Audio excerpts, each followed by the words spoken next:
ಅಕ್ಕ ಮಹಾದೇವಿ ಕಷ್ಟದಿಂದ ಕಲ್ಯಾಣಕ್ಕೆ ಹೊರಟಾಳ.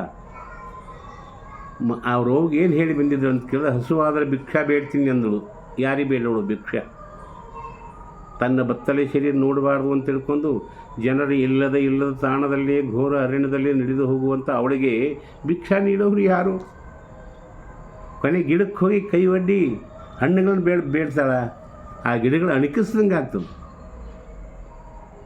ಬೇಡಿ ಭವಿಯಾದಿ ಗಿಡಗಳು ಹಣ್ಣು ನೀಡಿ ಭಕ್ತರ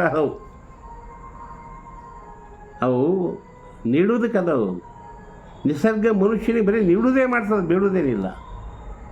ಆದರೆ ಈ ಮನುಷ್ಯನೇ ಬೇಡುವುದು ಬಿಕಾರಿತನ.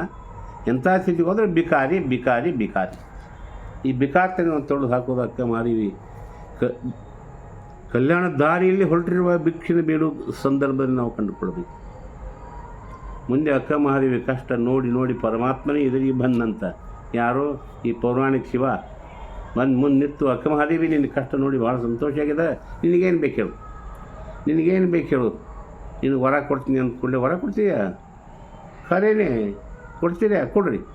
ಹಾಂ, ಏನು ಬೇಕು ಬೇಡ ಅಂದ್ಕೊಂಡು ಹೇಳ್ತಾರೆ. ಮನೆ ಮನೆ ಕೈಯೊಡ್ಡಿ ಬೇಡುವಂತೆ ಮಾಡಯ್ಯ.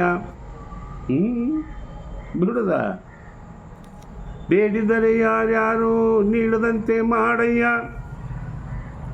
ನೀಡಿದರೆ ನಾನು ತೆಗೆದುಕೊಳ್ಳುವಾಗ ನಾಯಿ ಒಯ್ಯುವಂತೆ ಮಾಡಯ್ಯ.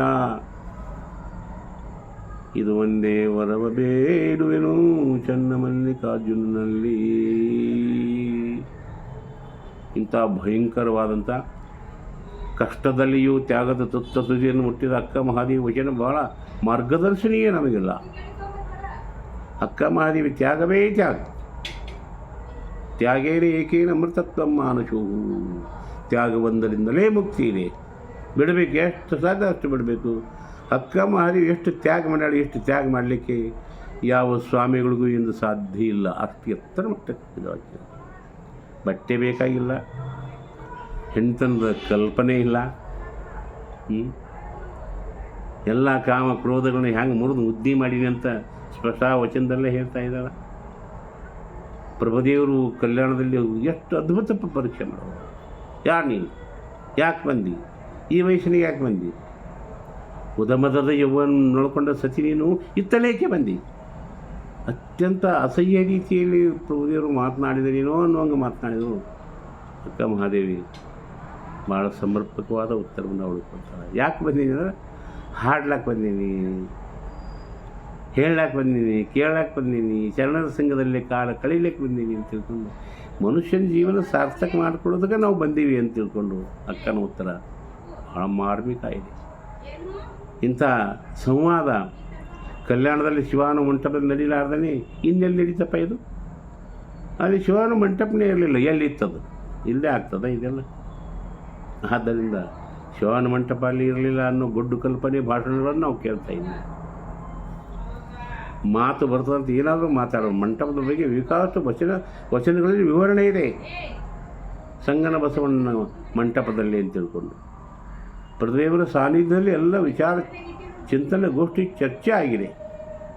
ಇಂಥ ಅಕ್ಕ ಮಹಾದೇವಿ ಮಾರ್ಮಿಕ ಒಂದು ಜೀವನ ಏನಿದೆ, ಇಡೀ ಕಲ್ಯಾಣದ ಚರ್ಚಾಗೋಷ್ಠಿಯಲ್ಲಿ ಅತಿ ಶಕಡೋಪ್ರಾಯವಾದ ಚರ್ಚೆ ಅಂದರೆ ಅಕ್ಕ ಮಹಾದೇವಿ ಮತ್ತು ಪ್ರಭುದೇವರ ಚರ್ಚೆ. ಇದು ಭಾಳ ಮನನೀಯ ಮತ್ತು ಗಣನೀಯ, ಭಾಳ ಸುಂದರವಾಗಿದೆ. ಇಂಥ ಅಕ್ಕ ಮಹಾದೇವಿ ಜೀವನ ಚರಿತ್ರೆಯನ್ನು ನಾವು ಹೇಳಿದ್ದೇವೆ. ಅಕ್ಕ ಮಹಾದೇವಿ ಪ್ರಭುದೇವರಿಗೆ ವಂದನೆ ಮಾಡಿ ನಾನು ಕಲ್ಯಾಣಕ್ಕೆ ಹೋಗ್ತೀನಿ ಅಂದಳು. ಈಗಲೇ ಹೊರಟುಬಿಟ್ಟೆ ನಾನು ಹೋಗ್ತೀನಿ. ನಾನು ಯಾರಂದ್ರೆ ಬಸವಣ್ಣ ಮೆಚ್ಚುವಂತೆ ಭಗತನವು ಮಾಡುವೆನು. ನೀವೆಲ್ಲ ಗಣಗಳು ಕೂಡಿ ನನಗೆ ಕರುಣೆಯನ್ನು ತೋರಿದರಿ, ನನಗೆ ಆಶೀರ್ವಾದ ಮಾಡಿದರಿ, ನನಗೆ ಬೀಳ್ಕೊಡ್ರಿ, ನಾನು ಹೋಗ್ತೀನಿ ಅಂತ ತಿಳ್ಕೊಂಡು ಬೇಗನೆ ತನ್ನ ಲಿಂಗೈಕ್ಯ ಸ್ಥಾನವನ್ನು ಅಪ್ಪಿಡ್ಲಿಕ್ಕೆ ಅಕ್ಕ ಮಹಾದೇವಿ ಕದಳಿಗೆ ಹಾದಳು ಅನ್ನೋದನ್ನು ನಾವು ನೋಡ್ತಾ ಇದ್ದೀವಲ್ಲ, ಎಷ್ಟು ಮಾರ್ಮಿಕ. ಇಂಥ ಅಕ್ಕ ಮಹಾದೇವಿ ಜಯಂತಿ ದಿವಸ ಈ 4 ಮಾತುಗಳನ್ನು ಕನ್ನಡಿಗರ ಮುಂದೆ ಸಾದರಪಡಿಸಿದ್ದೀನಿ. ಎಲ್ಲರೂ ಆ ಚರಿತ್ರೆಯನ್ನು ಕೇಳಬೇಕಂತ ತಿಳ್ಕೊಂಡು ಸಿಂದಗಿಯ ಗುರುದೇವಾಶ್ರಮದ ಶಾಂತಗಂಗಾಧರ ಮಹಾಸ್ವಾಮಿಗಳು ತಮ್ಮ ಮುಂದೆ ಸಾದರಪಡಿಸ್ತಾ ಇದ್ದಾರೆ.